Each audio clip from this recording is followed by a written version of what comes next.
radosťou. Všetci, ktorí sme dnes prišli, všetci si dnes spomíname na nášho vzácneho, dobrého kamaráta, kolegu a dirigenta výnimočných kvalít, pána profesora Zdenka Bílka. V mene kompozično-dirigentského a hudobno-teoretického odboru vás všetkých srdečne vítam na tomto spomienkovom večere, ktorý sa koná pri príležitosti z tého narodenia pána profesora.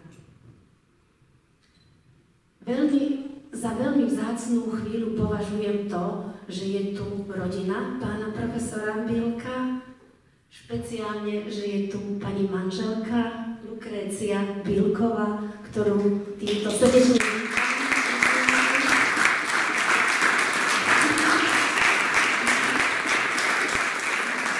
Dcery Jana, Mária a vnúčky, údajne aj právnúčence tu majú byť. No, takže verím,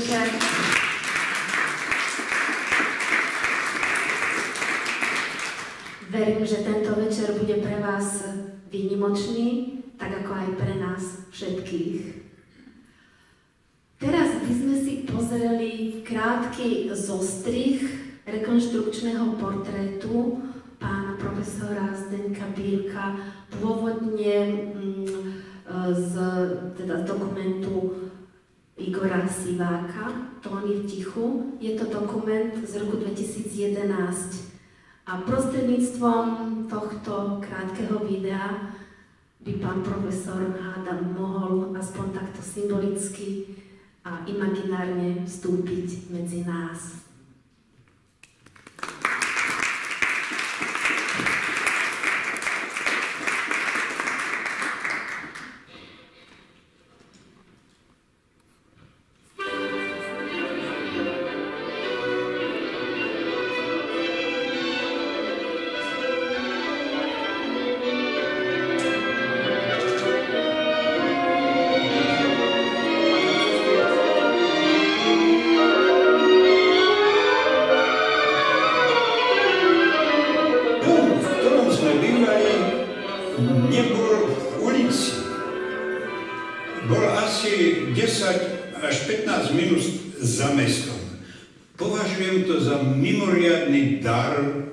Že vlastne som od útleho detstva mal kontakt s prírodou.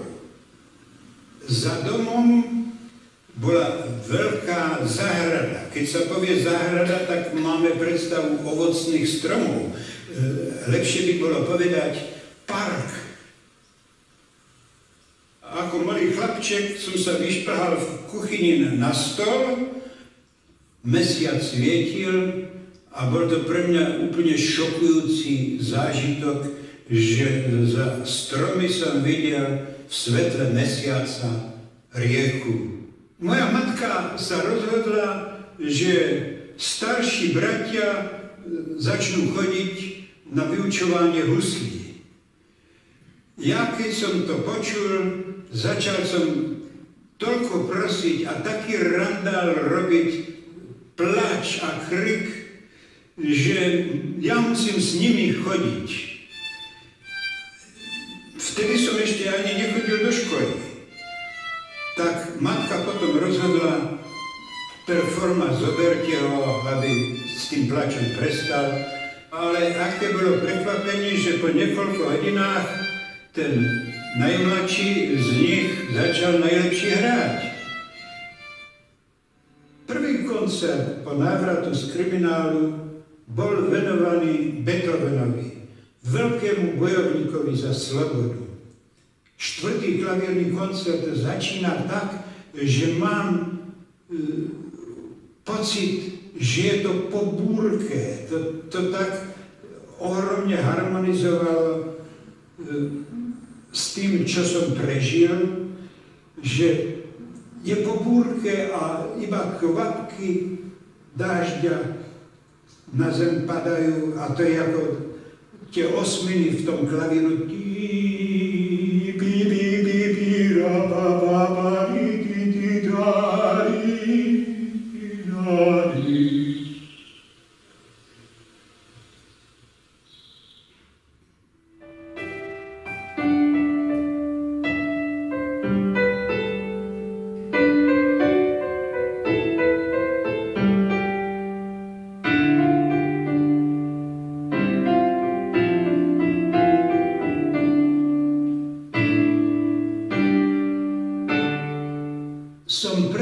presvedčený, že krása nemôže jestvovať bez pravdy. A som presvedčený, a je treba sa k tomu dopracovať, aby pravda bola krásna. Aj Toscanini často opakoval: seek the truth and say the truth as forcefully as you might. Hľadajte pravdu a povedzte tú pravdu tak presvedčivo, ako dokážete.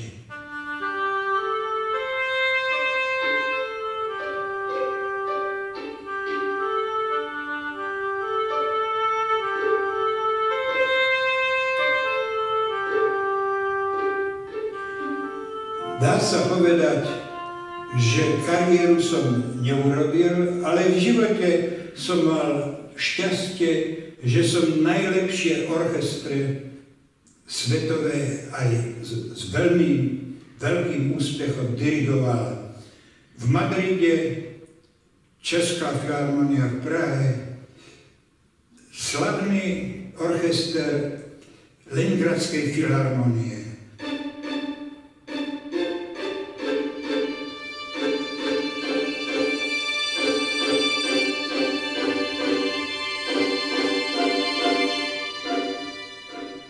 Vždycky mi vrtalo hlavou, ku príkladu u Beethovena, že vrchol hudby môže byť v pauze. Egmont, bojovník za slobodu, utnú mu hlavu, týram.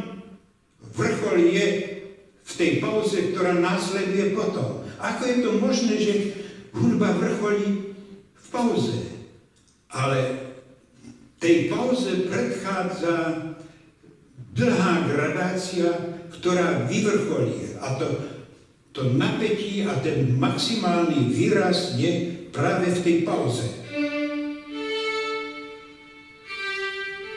Usilujem sa počuť maximálne ticho. Čím sa mi to lepšie podarí, o to som sa presvedčil, že sa mi vždycky lepšie vydarí aj koncert, aj výkon. Ale keď hovoríme o tom tichu, to je taká troška širšia otázka, lebo o tichu sa veľa hovorí, ale ticho ako, ku príkladu, naturklang, ako zvuk prírodný, má svoj zvuk. Ľudia, ktorí sú auditívni a na toto vlnenie, tak sú schopní ten naturklang, ten zvuk počuť.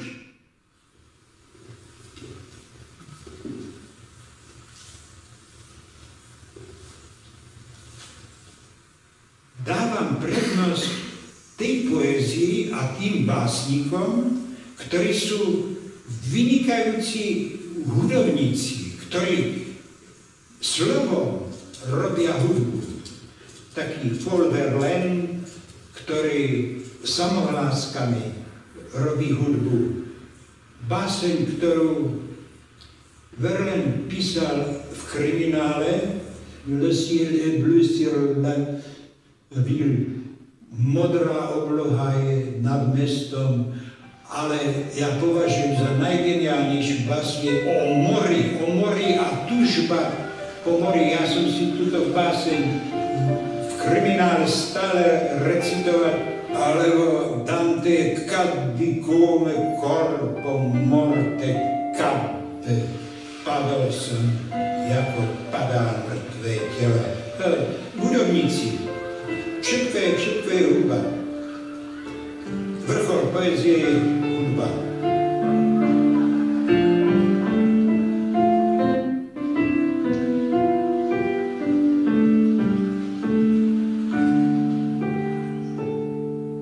V poslednom liste, ktorý mne Talich napísal, je, dá sa povedať, jeho odkaz. Čítam. Človek nesmí z pohodlnosti nikdy zrazovať poznanou pravdu. Z jeho jednání bez všich dvojakosti musí vyzařovat poznání, že umění je mu přímo náboženským fanatismem a bytostnou posedlostí. Vůle, vůle, vůle a radost z odříkání. Tak tedy ani vlevo, ani vpravo, ale stále vpřed. Požehnání Boží a jeho milost není něčím, co by na nás sestupovalo bezděčně, bez vykupování. Neboť Bůh začíná teprve tam, kde lidské mění nadlidské.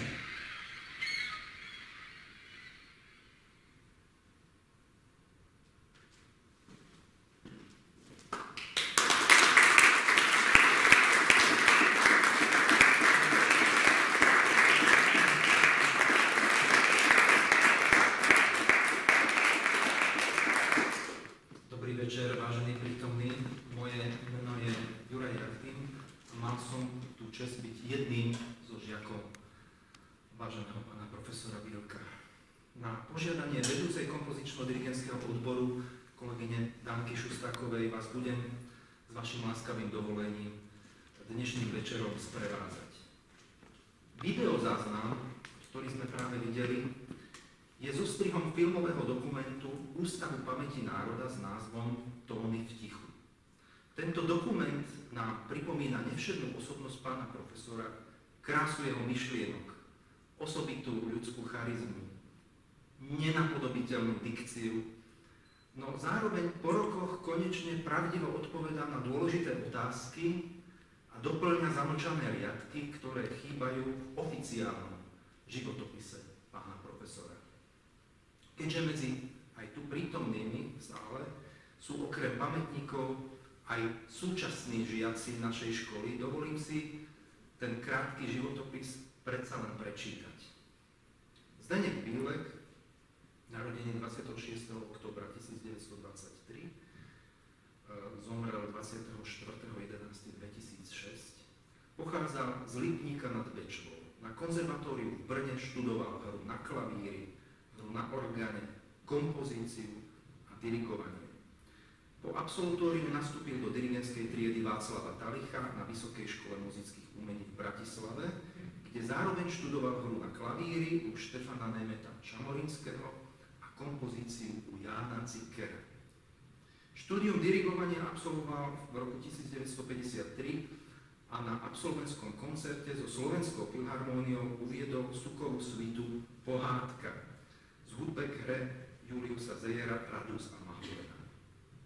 Toto dielo sprevádzalo potom celý život a mal ho dirigovať aj na úplne poslednom koncerte, ktorý sa ale nekonal. Absolvoval študijné pobyty a dirigentské stáže vo Viedni u Hansa Swarovského a v Leningradskej filharmónii ako asistent Evgenia Mravinského. V rokoch 1954 až 1968 pôsobil ako asistent a neskôr dirigent Slovenskej filharmónie. Jeho ďalšími, v roku 1958 inicioval obnovenie komorného orchestra Slovenskej filharmónie. Jeho ďalšími dirigentskými pôsobiskami boli Filharmónia v Zlíne v rokoch 1969 až 1975, kde bol šéf-dirigentom, Štátne divadlo v Košiciach, kde bol riaditeľom opery a baletu v rokoch 1975 až 1978. Bol potom v Káhirskom symfonickom orchestri v Egypte a v Irackej národnej filharmónii a opere v Bagdade, kde bol šéf-dirigentom v rokoch 1979 až 1984. Od roku 1984 do roku 2006 pedagogicky pôsobil tu na našom konzervatóriu s veľmi krátkou prestávkou v roku 1988, kedy zastával post hlavného zbormajstra opery v Istanbule. V 90. rokoch pôsobil aj na katedre skladby a dirigovania Vysokej školy muzických umení. Mal veľmi veľa dneska slávnych študentov. Patrili medzi neho poprední a významní predstavitelia tohto povolania. Okrem tých, ktorí dnes dostanú slovo a ktorých týmto vítam, musím spomenúť ešte mená ako napríklad Robert Stankovský, Ondrej Šaraj, Ján Miškovič, Juraj Valčuha či Miloslav Osvald. A keďže to nie je dneska, tak samozrejme aj Michaela Róža Ružičková. V roku 1999 bol Zdeňkovi Bílkovi udelený titul Čestný dirigent Slovenskej filharmónie. Od roku 1953 až do svojej smrti uviedol s týmto orchestrom bezmála 300 koncertov na domácom pódiu v mestách celého Slovenska i na zahraničných zájazdoch. Toľko oficiálny životopis. Tou chýbajúcou informáciou v ňom je vysvetlenie, prečo obľúbený žiak Václava Talicha, ktorý ho dokonca poveril dokončením takého významného činu, ako bola gramofónová nahrávka Sukovej symfonickej fresky z Ráni s Českou filharmóniou, nepokračoval v kariére dirigenta Slovenskej filharmónie tak, ako sme to očakávali. Respektíve moji predchodcovia očakávali, ja som ešte nebol na svete. Prečo sa v rokoch normalizácie postupne utiahol do menších regionálnych pôsobísk, aby ho štátne orgány aj odtiaľ po preukázaní nevšetných úspechov u publika a odbornej kritiky vyslali na, prepitujem, bezútešnú púštnu misiu do Káhiry a Bagdadu, kde chýbala akákoľvek tradícia symfonických koncertov a životné podmienky hudobníkov boli na hranici ohrozenia zdravia. Nuž práve dokument Tóny v tichu naznačuje skutočné dôvody. Zdeněk Bílek sa stal obeťou vykonštruovaného politického procesu, ktorý viedla vtedajšia štátna bezpečnosť proti veriacim ľuďom. Strádanie počas nespravodlivého brutálneho väzenia ani následná tichá profesijná perzekúcia však hlbokú vieru ani čistý ľudský charakter Zdeňka Bílka nezlomili. Paradoxne práve oni, ruka v ruke s úpadkom kariéry, boli katalizátorom jeho vnútorného dozrenia, ako etického, tak aj umeleckého. A o tom sme sa mohli presvedčiť na vlastnej koži. Vojsť do triedy, kde učil, bolo sviatkom. Jeho vyučovanie nemalo veľa spoločného s úzkostlivým preberaním plánovaného učiva. Išlo skôr o pozvánku na palubu zaoceánskej lode s nápisom Dobrodružstvo poznávania. Svoje miesto tu malo odkrývanie zmyslu vecí, hľadanie inšpirácie a permanentná fascinácia zázrakom hudby. Zásluhou zanietenia imaginácie pána profesora sme často zažívali pocit, že objavujeme pravdu a temperament živého Beethovena, že na nás žmúrkajú láskavé oči Jozefa Haydna, že staviame katedrálu s Brahmsom, velebíme prírodu s Dvořákom, odkrývame zákutia ľudskej psychiky v Janáčkovskej Ščasovke, či stojíme v nemom úžase pred mystériom vesmíru, držiac v rukách polifónny ďalekohľad Bachovej partitúry. O svojej viere pán profesor veľa nehovoril, žil ju.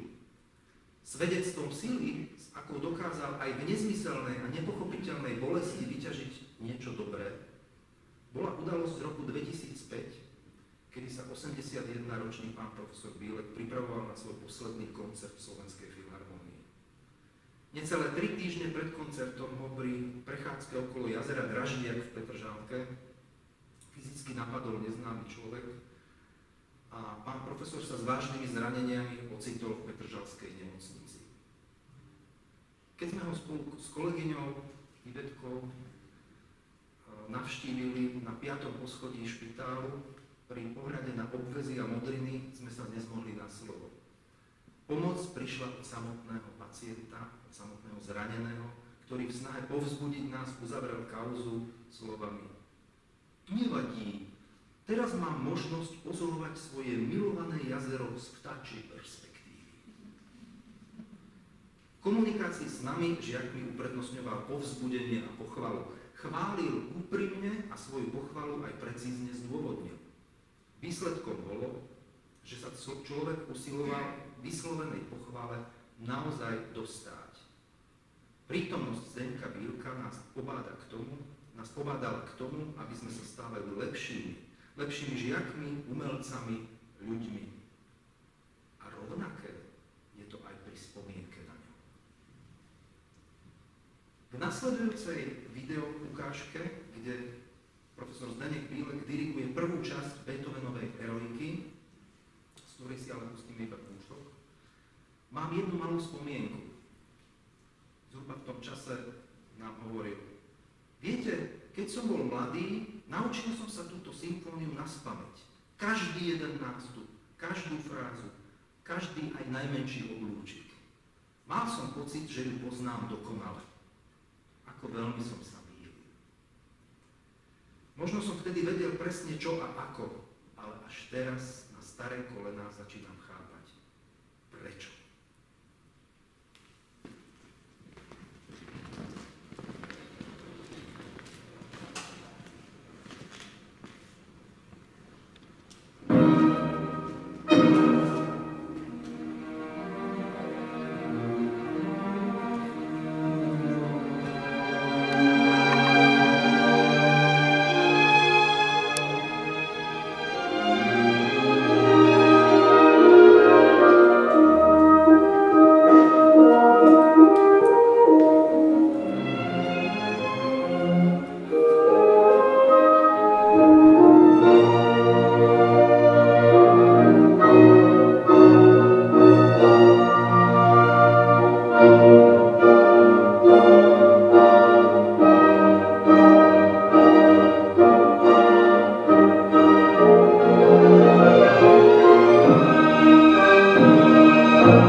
vrátane Sukovej pohádky a Beethovenovej 9. symfónie sú dostupné na YouTube vďaka dcére Janke, ktorá robila také zostrihové video v trvaní, myslím, 4 hodín.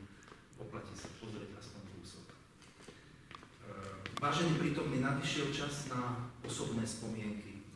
Dovolte, aby som v abecednom poradí postupne pozval k mikrofónu niektorých z prítomných žiakov pána profesora.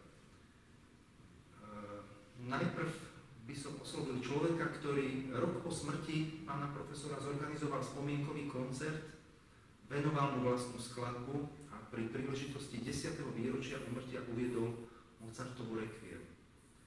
Jeho mamička Venceslava dlhé roky korepetovala na klavíri, na hodinách dirigovania u pána profesora a korepetuje dodnes. Zakladateľ a umelecký riaditeľ orchestra Sinfonia dell'Arte, dirigent Symfonického orchestra RTVS a nový šéf dirigent Symfonického orchestra Bulharského rozhlasu v Sofii, pán Konstantín Ilievský.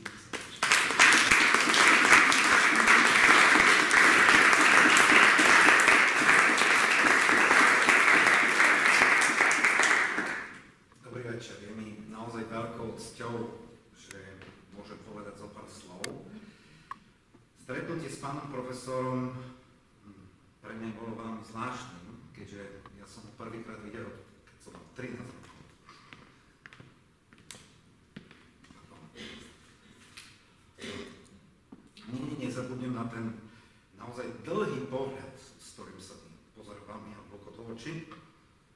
A dá sa povedať, že tak som bol prijatý k nemu. Pán profesor Bílek naozaj vedel veľmi dobre človeka, myslím si, že zhodnotiť veľmi rýchlo, aj keď vôbec nikdy nepovedal toto jeho hodnotenie, ale tak ako povedal už môj kolega predtým, naozaj bol to človek, ktorý, myslím si, že ľudské znalosti mal veľmi hlboké.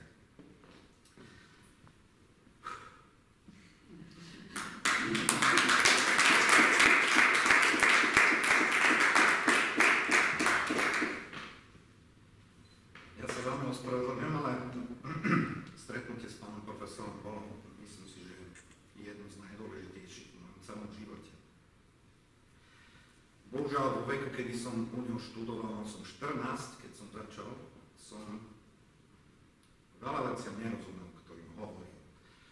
Chvála Bohu, mal som to veľké šťastie zapisovať si ich do partitúry a musím povedať, že čím som starší, tým častejšie práve tie poznámky sú naozaj neskutočne nenáviditeľné. Aj môj celý život absolútne tak nejak nezbadateľné sa začal vyvíjať profesionálne presne podľa toho, čo mi on istým spôsobom vždy hovoril, že Konstantín, vy neznášate spev, tak to bolo na konzervatóriu, ale určite začnete svoj profesionálny život práve ako zbormajster. Naozaj tak sa stalo v Rakúsku. Myslím si, že už 26. rok som zbormajster. Takisto ako často vždycky vyťahol nejakú partitúru zo skrine, dal na stojan a teraz povedal, no a teraz pustíme si nahrávkový tu zadirivať, ale veď pán profesor, ja neviem ani nakoľko, ani vôbec tú skladbu nepoznám, Berlioz fantastická symfónia. Ale viete, vám sa môže stať, že potom raz v živote budete musieť niečo súčasné, niečo moderné nahrávať a viete, to tak príde. Napríklad v rozhlase, keby ste boli tam, vám dajú partitúru na stojan a teraz musíte začať. A naozaj sa tak stalo.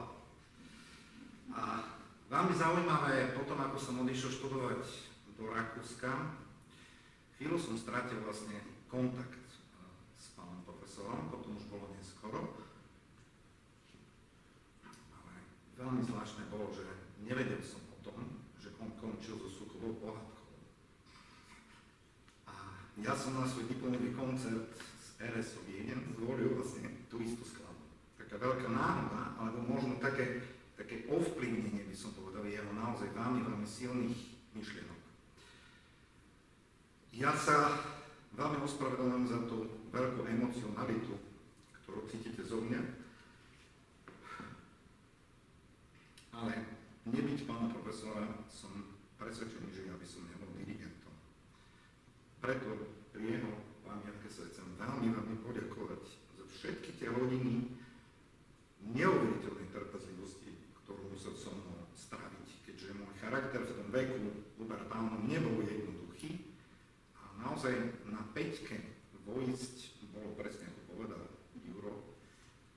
jediný moment naozaj, v ktorom bola veľmi veľká sústredenosť, veľký rešpekt, ale nie preto, lebo sme sa ho báli. Proste preto, lebo vojsť do tej triedy bolo naozaj najväčšie šťastie, ktoré človek mohol zažiť. Ďakujem mu za ten obrovský repertoár. Pán profesor, aj keď bol oveľa starší, bol veľmi, by som povedal, fascinovaný technikou a nezabudnem, v bibliotéke tuto na konzervatóriu som prvýkrát vďaka nemu videl veľa dirigentov, keďže zbieral nás a hral nám náhrávky, hral nám filmy, ktoré neboli tak ľahko dostupné v tom čase. Takto som prvýkrát videl Claudio Abada, takto som prvýkrát videl vôbec Leonarda Bernsteina. A ku každému z tých dirigentov mal úplne trefné poznámky. Vedel nás vždycky nasmerovať. Vidíte, toto je neuveriteľné. Napríklad pamätám si dodnes, že Abado, to je dirigent, ktorý stačí mu jedno gesto a každý orchester začne hrať v jeho tempe. Proste tie veci, tie hlášky sa vynárajú, chvála Bohu, sú zapísané a myslím si, že čím som starší, tým väčšia je hodnota toho, čo som sa od neho naučil pre mňa. Jednu vec som si do svojho života zobral, nikdy nezabudnem na koncert, kedy som ho počul vo Filharmonii dirigovať Suchu Azrael. Túto symfóniu som dodnes nedirigoval, ale zobral som si za úlohu v svojom živote spraviť kompletný integrál Suchových diel. Vďaka pánovi profesorovi. Ešte raz ďakujem, že som mal tú možnosť za tú česť byť jeden z jeho žiakov. Ospravedlňte moju emocionalitu, ale je to človek, na ktorého si naozaj zo svojich detských a pubertálnych rokov spomínam najsilnejšie.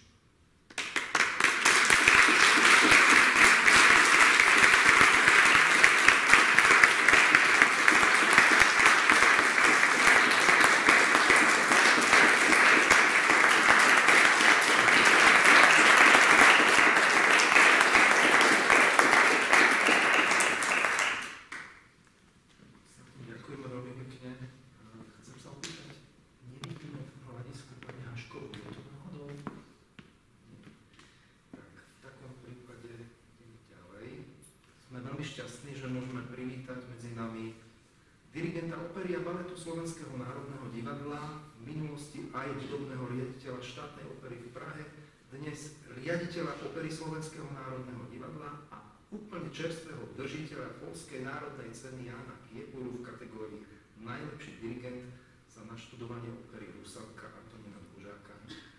Nech sa páči pán Martin Leginus.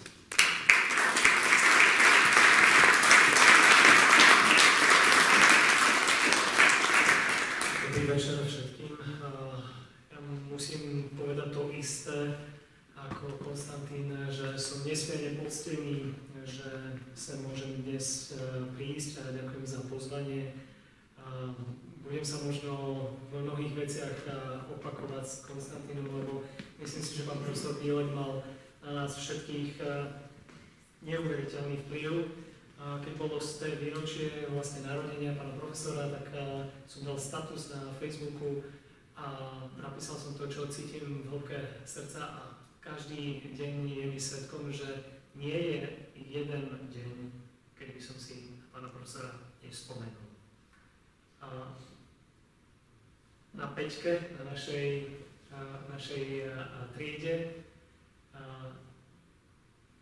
my sme sa vlastne všetci študenti na tie hodiny tešili. Ja som mal 2 hodiny do týždňa, ale bol som tam každý deň. A bolo, pán profesorovi to bolo jedno, keď nás videl, tak len nás zavolal, že sadni si, počúvaj. A hovoril mi, Martin, každý deň si zahraj jedno preludium a fugu od Johanna Sebastiana Bacha a nemôžeš byť zlý muzikant a každý deň si prečítaj 2 básne a nemôže byť z teba zlý človek. A takto šlejmy nám dával akože každý deň. Jeho životnou láskou, v zmysle profesnou životnou láskou, bol jeho pedagóg Václav Talich. A bolo fascinujúce, akým neuveriteľným spôsobom obdivoval svojho učiteľa.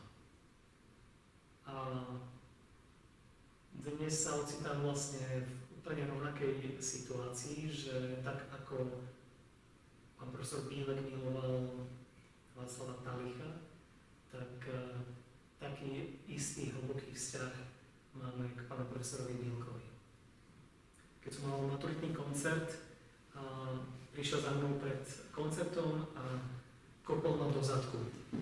A doteraz cítim tú bolesť ako fakt silno. On bol veľmi dobrý športovec, myslím si, že mal v 80-ke lepšiu kondíciu ako drvivá väčšina z nás, ktorí tu sedíme. A hovorím, to je tak pre šťastie. Potom, keď som oddirigoval maturitný koncert, prišiel za mnou, objal ma a hovorím, mne sa, Martin, tak páči, keď viete chytiť ten orchester, zapáče si. A on, aj keď nám niečo vytkol, tak nám to vytkol cez prizmu lásky. Lásky pedagóga k študentovi. Ako keby človek nechcel sklamať pána profesora. Že keď vám prišlo neuveriteľné prísť, alebo nepredstaviteľné prísť na hodinu a nebyť pripravený. Proste hanbili by ste sa. A nikdy sa vám to nemôže stať. Jednoducho máte neskonalú úctu k nemu a tú autoritu si budoval nie tým, že by bol prísny, ale naopak tým, že bol neskutočne láskavý. Bol to veľký humanista, vedel niekoľko cudzích jazykov, bol to polyglot. Keď sme sedeli nad partitúrou Jánovi Pašiek, Johanna Sebastiana Bacha, tak mi hovoril, no, keď som ich mal robiť prvýkrát, tak som mal záujem prečítať si Nový zákon v originále. Tak sa naučil starú gréčtinu. Pre mňa úplne nepredstaviteľné. Teraz cez leto som na ňu intenzívne spomínal, lebo som mal otvorenú partitúru Svetenie Hary a spomínam si, že pán profesor sa ju naučil celú naspamäť. Ale naspamäť ako part za partom. A dirigoval ju len jedinýkrát v živote. A nechce sa mi to ani len veriť, je to neuveriteľné. Vždy, keď mal pauzu v našich hodinách, tak idem si načapovať vodu z vodovodku. Vodku z vodovodku. A mal neuveriteľný zmysel pre humor. Ale to najdôležitejšie, čo chcem povedať, je, že nás neučil len byť dobrými muzikantami, ale nás ovplyvnilo ako ľudí. Pre mňa je pán profesor druhý otec. Že bol humanista, filozof, že bol veľký obdivateľ poézie, bol to pre mňa geniálny dirigent. A slovo geniálny myslím presne tak, ako to hovorí. Nemyslím to v prenesenom slova významné, že keď niekto povie, že to je génius, tak pre mňa prototypom génia je pán profesor. Nemyslím si, že sa k nemu niekedy priblížim. Je pre mňa väčšinou inšpiráciou. A myslím si, že dneska by som tu nestal ako dirigent a žiaden úspech by nebol bez neho možný. Ja sa pred ním ako pred človekom a ako pred umelcom hlboko skláňam a môžem len vyjadriť bezhraničnú hrdosť, že môžem patriť medzi jedného z jeho študentov.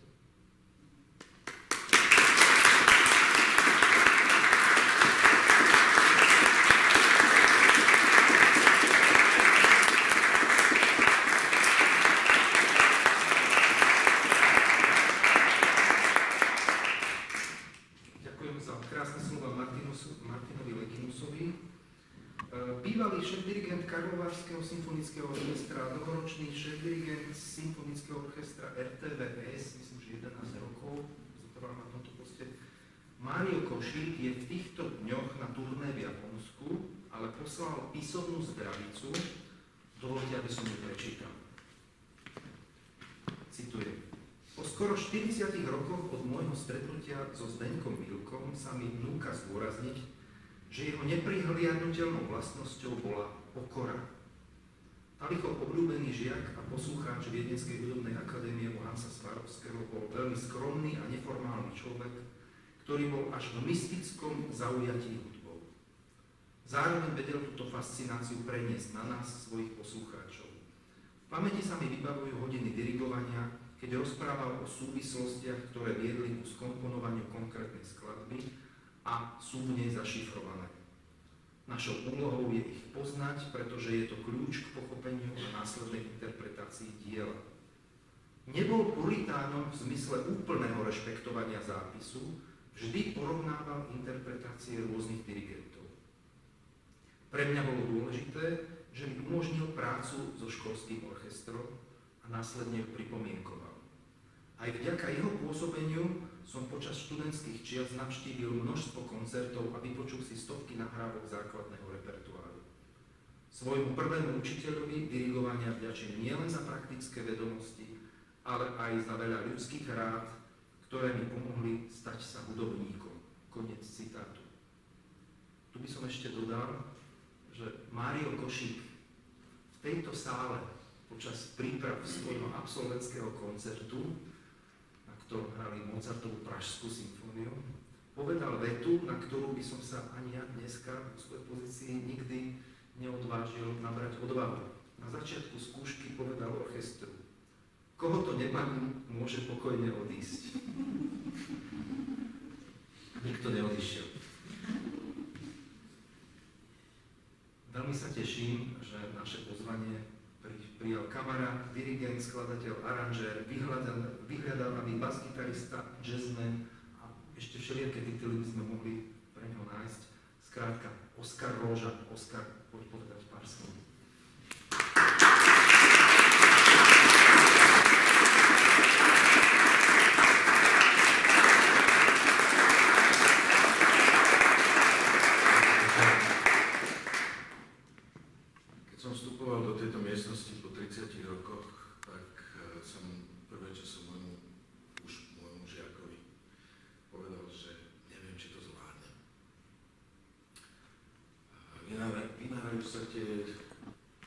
Najprvšie spomienky, kedy som ako siedmak som chodil na klavír pánovi profesorovi Romanovi Rýchlovi. Prišiel som v sobotu na hodinu do obeda. Ani sa nevzliekaj. Na konzervatóriu je deň otvorených dverí. Ideme sa tam ukladať. Prišli sme sem. Tu sedeli za veľkou katedrou pán profesor Hochel. Profesor Zika, pán profesor Pospíšil, pán profesor Mikida, pán profesor Zdeněk Bílek.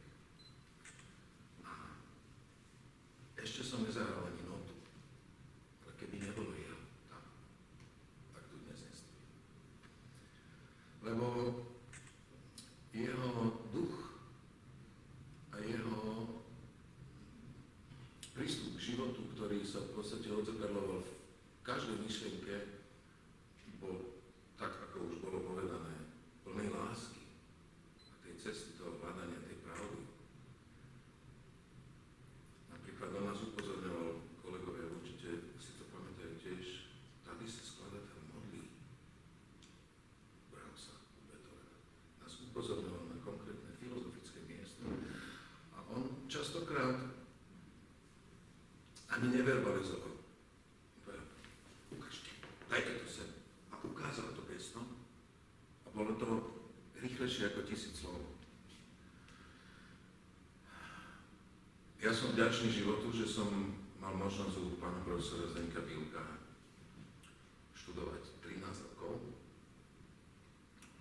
s miernou prestávkou, kedy pán profesor počas mojej indispozície mi chodil dávať aj súkromné hodiny.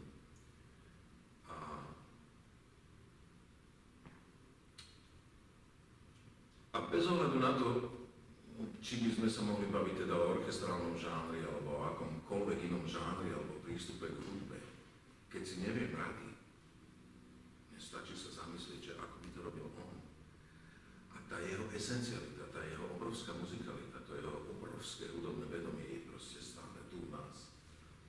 My presne vieme, ako by sa on staral veciam. A to sa netýka len hudby, to sa týka aj životných prístupov. Čiže my sme mali možnosť stáť pri nohách titána. Doslova, kalokagatic amerického umelca, ktorý možno jeden z posledných, ja som nestretol nikoho podobného, ktorý by aspoň čiastočne dosahoval jeho ľudskú šírku srdca, úžasnú muzikalitu, úžasný temperament. Ja keď som ako siedmak chodil na tie hodiny už toho dirigovania, on zrovna, to bolo vo štvrtok, mal orchester. A on spotený po tej skúške s orchestrom, ľudí si to určite pamätá, lebo však on tam sedel. A ja som ho čakal tuto v tejto 102, teda na tú moju hodinu, ja som vtedy len ako dieťa chodil ako na prípravu na dirigovanie. Vždy mi dal nejakú ľudovú pieseň a to sme teda mali dirigovať. On prišiel spotený, unavený, sadol si, začal si šúpať jablčko, ale ako sa ozvala tá hudba, ja som to tam začal nejak spievať, toto a on svojou bytosťou nám dával smer v tej spontánnosti, v tej pravde, v tej naozajstnosti, v tom, že on proste nenosil masky, žiadne. To bol pre mňa najväčšia inšpirácia. Som vďačný osudu, životu, vesmíru a všetkým, ktorí mi pomohli k tomu, že som mal možnosť pri tak veľkom umelcovi chvíľku byť a načerpať niečo, čo potom eventuálne my môžeme posielať ďalej. Ďakujem veľmi pekne.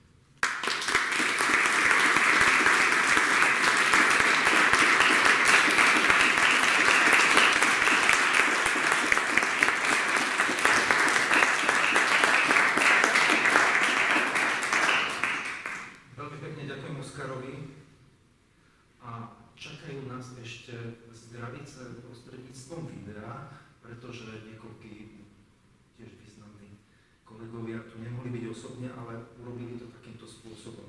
Takže bývalý dirigent spevohry divadla Nová scéna, šéf dirigent speváckeho zboru Suľuku, v súčasnosti umelecký vedúci známeho vokálneho súboru Fragile, môj spolužiak z ročníka Branislav Kostka. Chcel by som vás veľmi srdečne pozdraviť a vysloviť ľútosť, že nemôžem žiaľ spolu s vami spomínať na nášho drahého pána profesora. A chcem takou maličkou trošku prispieť k tým spomienkam, možno pár konkrétnych drobností. Určite si spomínate, ako nás dirigoval pán profesor na recitatívoch Predanej nevesty, alebo ako búchal kľúčom pod učebne na to kreslo, kde vybuchal takú dieru. Samozrejme, že nás učil veľmi dôležité veci. Pán Bilek bol strašne inšpiratívny, veľký dirigent, ktorý navyše poznal svet, bol otvorený akejkoľvek muzike. Rád spomínal na Toscaniniho napríklad, určite si spomínate, miloval poéziu. Vždy, keď sa ma niekto pýta, aké som mal vzdelanie, tak vždy hovorím, že sme mali fantastických učiteľov, že moje vzdelanie bolo kvalitné, bolo individuálne a vždy v prvom rade myslím na nášho drahého pána profesora, ktorý nás naučil to najdôležitejšie a to, čo je hudba.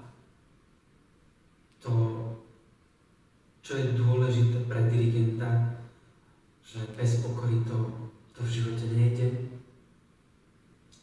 Vždy sa nás pýtal, čo je najdôležitejšie pre dirigenta a my sme museli stále opakovať tu je odpoveď hudobná predstava a doteraz som presvedčený, že to je najdôležitejšie pre dirigenta, pochopiteľne. A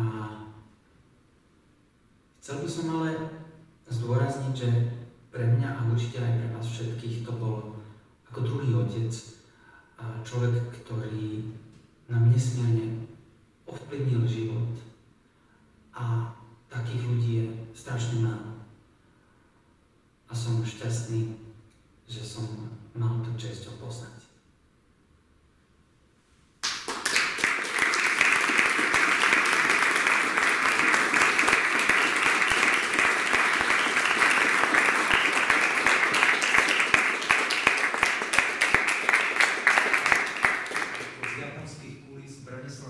Mimochodom, na tie recitatívy si spomínam veľmi dobre, lebo spieva.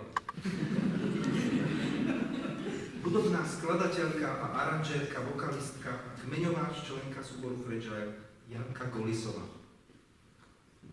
A ja sa veľmi rada pridávam tým, ktorí s láskou spomínajú na nášho drahého pána profesora Bielka.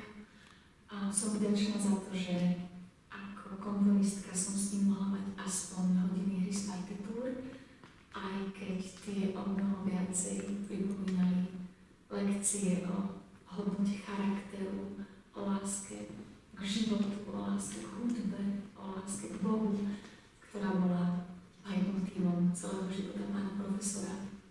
Fascinovane som počúvala jeho rozprávanie o tom, ako v detstve v noci rád vyliezol na stôl, aby videl nádheru krajiny ožiarenej mesačným svítom, ako neskôr ako dirigent precestoval kus sveta, ako ho potom komunisti zatkli na krížovej ceste, ako ho psychicky deptali tým, že simulovali streľbu, zabitie spoluväzne vo vedľajšej cele, ako mu potom to dal silu, pohľad cez okno na rozkvetnutú čerešňu, keď ho viedli na vypočúvanie.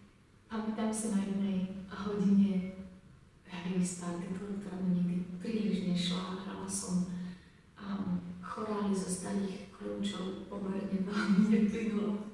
Ma zastavila na klavír, mal také ťažké veľké pravítko, ktoré zobral do ruky a spýtal sa: Jana, viete, na čo mám toto? Ja som povedala: to si netrúfam peknúť, pán profesor. A on povedal: no, máte to slabo prezúčené, ťahnite si linajky. Ja som si mám veľmi rád čapka. Dával nám v pozornosti Život a divo skladateľa Foltína ako odstrašujúci príbeh života jedného pozera. Recitoval nám poéziu v origináli, v nemčine, po francúzštine. A bola som na škole, keď sa stal ten incident, že ho nejaký blázon zbil pre nejakých 20 korún, ktoré mal vo vrecku a dokaličilo ho, a o to šťastnejší sme boli, keď sme ho potom znova videli, ako s chuťou do života bojuje a nevzdáva sa. Pamätám si, ako na mňa kričal cez cestu so zdvihnutou barvou, keď ma videl: Jana, ja znova chodím. Ďakujem, pán profesor.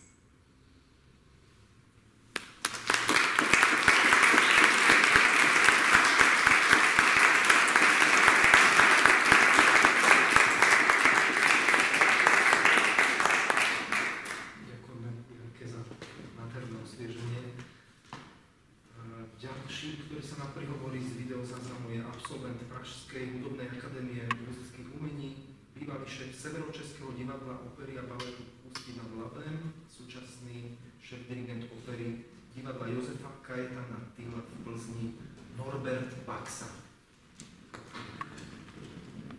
Dobrý deň, prajem. Je mi cťou, že som bol oslovený v súvislosti s nedožitým jubileom dirigenta Zdenka Bielka, u ktorého som študoval v Bratislave na konzervatórium. To bolo po revolučnej dobe. Vždy si vybavujem jeho osobnosť.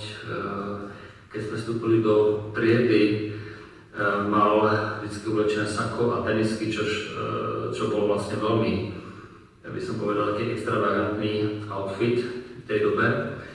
Jeho výrazný pohľad a jakým spôsobom nás viedol, ono to je ťažko zhrnúť, pretože to bol taký návod určitých inšpirácií, čo týka interpretácie pohľadu na vec. V podstate nás i tak ako dosť vysielal do sveta. To znamená nezdržovať sa vlastne u jednotek ako dlhodobo, ale zbierať skúsenosti, takže ja som vlastne potom i z rôznych ďalších dôvodov sa presídlil do Prahy. A boli sme aj potom v kontakte, no a s pohľadom vlastne späť si človek čím ďalej uvedomuje, aká to bola vzácna osobnosť, vôbec tá možnosť stretnúť sa s takýmto profesionálom na konzervatóriu, keď sme boli ešte začiatočníci a vlastne mnoho vecí sme vtedy ešte nechápali. Bola to mimoriadna príležitosť pre náš ďalší umelecký rozvoj. Naše posledné stretnutie osobné bolo v momente, keď som už dokončil moje štúdia na Pražskej HAMU a nastúpil som v tej dobe na post šéfa opery v Ústí nad Labem, tak som ho navštívil a pán dirigent mi hovorí: Norbert, najväčší dar je láska. No, ono to vyjadruje, by som povedal, podstatu jeho osobnosti, to znamená spojenie hudby, také osobnej integrite s vysokým morálnym kreditom. A to je, myslím si, že veľmi vzácna vec, najmä v súčasnosti. Takže iba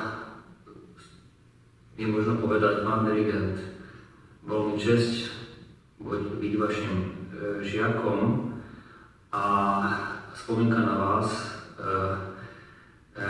je neustále živá a ďakujem za ňu.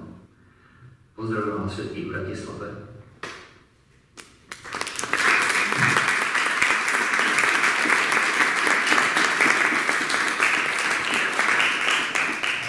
Ešte pred posledným videopozdravom mám takú prosbu, ak je niekto v tejto sále, kto by chcel niečo ešte povedať, po tomto videopozdrave bude krátka príležitosť. Ani Bilekové, budeme veľmi radi.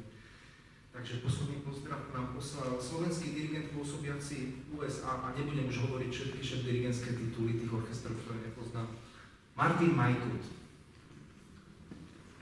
Profesor Bílek bol magnetickou osobnosťou. Bol to človek, ktorý prežíval a cítil hudbu s neuveriteľnou intenzitou. A pre mňa bol posledným z romantikov. V tomto kontexte bol vo veľmi dobrej spoločnosti jeho milovaného Jozefa Suka. Hudobný génius Zdeňka Bielka bol len časťou jeho neprekonateľného čara. Ďalšie dva aspekty, ktoré by som vyzdvihol, sú ako spojené nádoby, keď hovoríme o Bielkovi. Na jednej strane to bola jeho hlboká a úprimná duchovnosť. A na druhej strane to bol jeho neskompromitovateľný morálny kompas. Tak si predstavte, keď som ako 15-ročný začal študovať s profesorom Bielkom. Bolo to ako keby jeden z hudobných bohov zostúpil z Parnasu. Profesor Bielek neučil, on inšpiroval. Keď sme študovali francúzsku hudobnú literatúru, hodiny začal recitovaním Baudelairea, po francúzsky samozrejme. A keď sme študovali Beethovena alebo Brahmsa, tak nám recitoval po nemecky Goetheho.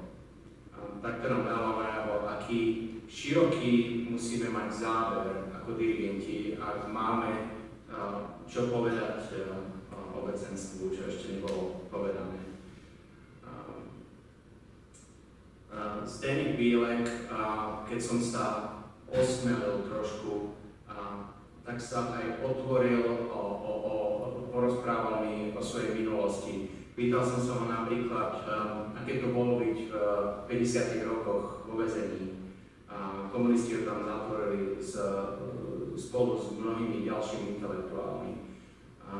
Bílek miesto toho, aby sa poddal bezútešnosti do stavu, vyhľadal profesora klasických jazykov a začal sa učiť po grécky. Pán profesor Bílek skutočne zmenil môj život a život mojich ďalších študentov a bol pre mňa fantastickou cťou, že som sa stretol s takouto osobnosťou úplne na začiatku mojej hudobnej cesty.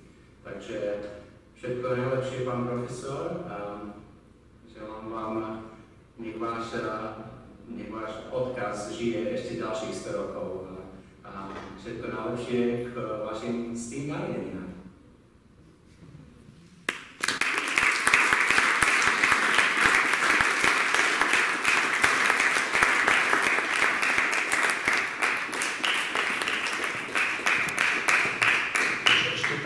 záverečnou bodkou, ktorou bude hudobný program v podobe krátkeho duchovného vokálneho koncertu. Poprosím pani Vilkovú, ktorá sa prihlásila do diskusie.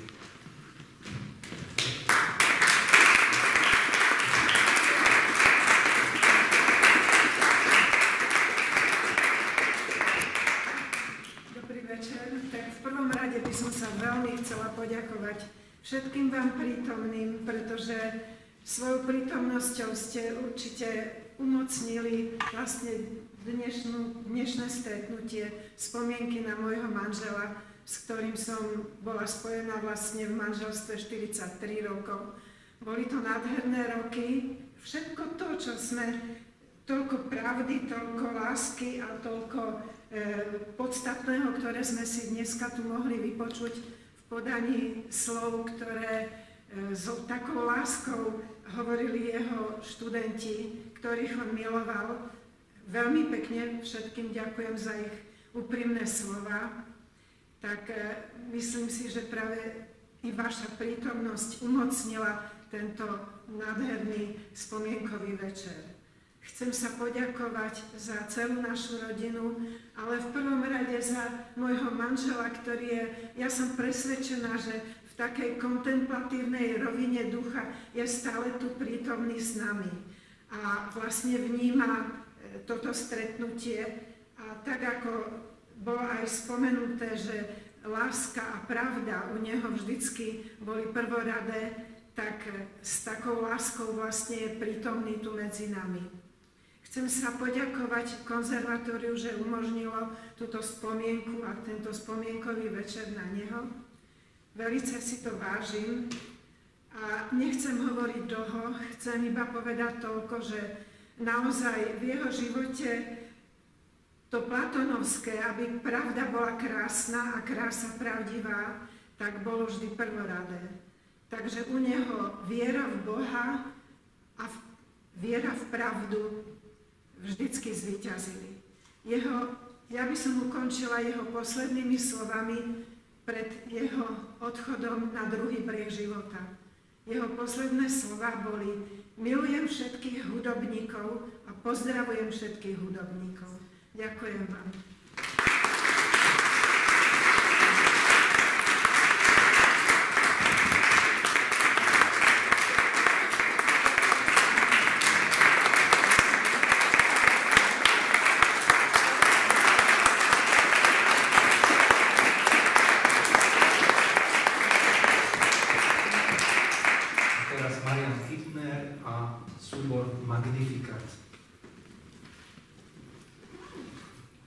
Súčasných skladateľov a tým, že som teda okrem toho študoval aj vlastne na škole som bol dvakrát, najskôr som bol ako študentom cirkevnej hudby, potom neskôr kompozíciu, tak som si dovolil nejaké skladby zo svojej teda hudobnej tvorby. To sú tie, ktoré možno nebudete poznať, to sú tie skladby. Esperácky zbor Gratifikáciu.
Oh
Sľubujem už len 2 skladby.